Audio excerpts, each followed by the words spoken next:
모두가 궁금해하는 에너지에 대한 모든 것을 알려드리는 에너지연구원 따클입니다. 따라가보는 클래스 슈마편입니다. 지난 시간에는 온도 조절기를 활용한 효율적인 지역난방 사용 꿀팁을 알려드렸는데요. 오늘은 예고해드린 대로 세대 지역난방 설비를 활용한 난방 사용량 절감 꿀팁입니다. 궁금하시다면 영상을 끝까지 시청해주세요. 오늘도 슬기로운 난방 생활을 알려줄 우리의 해결사 난방맨을 모셨습니다. 네, 안녕하세요. 슬기로운 난방 생활의 난방맨입니다. 오늘은 어떤 걸 알려줄지 너무 궁금해서 잠도 한숨 못 잤습니다. 그렇게 기다리셨다면 시간 끌 거 없이 바로 가시죠. 좋습니다. 지금 출발합니다.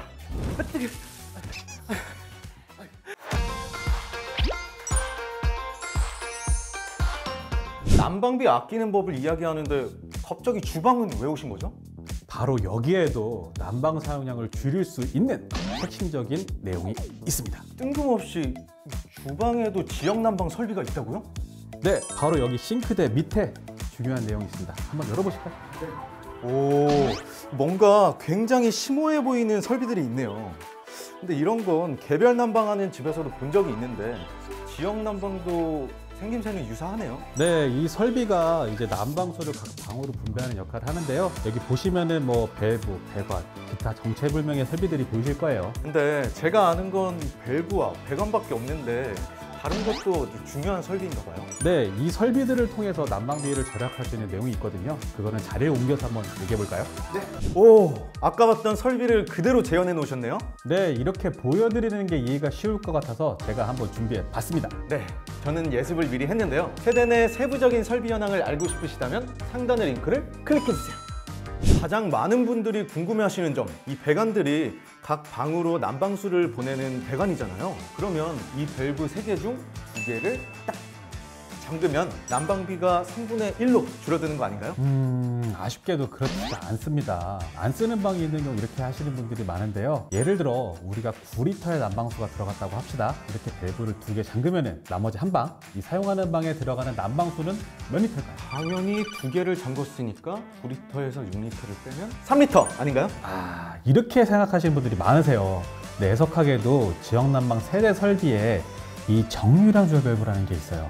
이 정유량 조절 밸브는 우리 세대 내에 들어오는 난방수의 양을 결정하는 건데요. 이 밸브를 통해 난방비 폭탄을 이런 걸 막을 수가 있어요. 예를 들어 이 설비의 역할 때문에 전체 난방수가 9리터가 들어오게 설정되어 있다? 그러면 차단된 방 말고 다른 방으로 9리터가 들어가게 됩니다. 그렇다면 이 사용하지 않는 방의 밸브를 잠근다고 해도 사용량이 줄어들지 않는 거네요. 그렇다면 어떻게 해야 사용량을 줄일 수 있을까요? 네, 절약을 하고 싶으시면은 여기에 있는 주차단 밸브를 같이 조절해 주시고요. 그 다음에 난방을 사용하지 않는 방의 문을 닫아서 열 손실을 막는 것도 병행하시면 좋을 것 같습니다. 여기서 끝이 아닙니다. 아니, 또 다른 방법도 있어요? 네, 이번에는 이 계량기를 통해 절약해보는 방법입니다. 계량기는 쉽게 말씀드리면 싱크대 아래 설비에 이렇게 측정하는 계량부가 있고요. 그리고 현관문 밖에 외부 지시부가 있어요. 그리고 이 계량기에는 두 가지, 열량계와 유량계가 있는데요. 그거를 자세하게 알고 싶은 분들은 상단의 링크를 클릭해주세요. 계량기를 통해 열 사용량을 어떻게 줄일 수 있는 건가요? 계량기를 임의로 조작할 수도 없잖아요. 네, 그렇죠. 계량기를 임의로 조작하면 큰일 납니다, 법적으로. 저번에 우리가 얘기했듯이 인원수, 단열 면적, 그리고 위치에 따라서 난방 사용량의 패턴이 정말 다르거든요. 우리가 그런 것들을 조절할 수가 없으니 계량기 확인을 통해서 사용량을 줄여볼 수가 있어요. 나의 난방 사용량을 알고 사용량을 조절하면 백전백승이란 얘기죠? 그렇다면 어떻게 사용량을 확인하면 될까요? 일단 싱크대 밑에 계량기나 현관문 밑에 외부 지시부를 보시면 되는데요. 그런데 싱크대 밑에는 계량기 확인하기 불편하고 사용량 표시가 안 되는 설비도 있고요. 프라이팬 같은 것들이 있으니까 외부 지시부를 보는 게 편하십니다. 자, 그럼 이 집의 외부 지시부를 한번 보면서 얘기해 볼까요? 네, 보통 현관문 바로 옆에 이렇게 외부 지시부가 있는데요.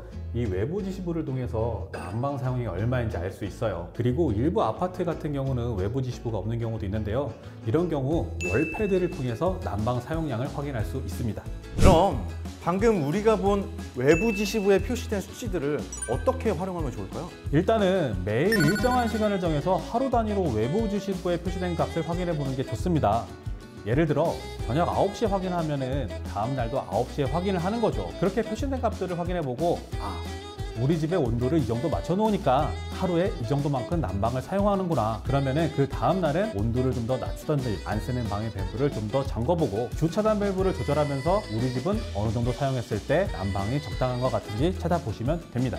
결국 주기적으로 난방 사용량을 확인해서 우리 집에 맞는 최적 난방 사용량을 알아두는 것이 사용량 절감에 가장 좋다는 말씀이시죠? 네, 맞습니다. 관리비가 부과되는 시점하고 실제 난방 사용 시점이 다르니까 미리미리 확인하는 것이 가장 좋아요. 중요한 건 꺾이지 않는 에너지 절약 정신이겠네요. 오늘은 난방맨과 함께 세대 내 난방 설비와 계량기를 활용한 난방비 절감 방법에 대해 알아봤는데요. 여러분, 도움이 좀 되셨나요? 아직도 겨울이 많이 남았는데요. 따뜻하고 깨끗하고 안전한 지역 난방 사용하시면서 남은 겨울도 따끈하게 보내시길 저 따클과 난방맨이 기원하겠습니다. 오늘 영상도 재밌게 보셨다면 구독과 좋아요, 알람 설정까지. 그럼 다음 시간에 또 만나요. 안녕!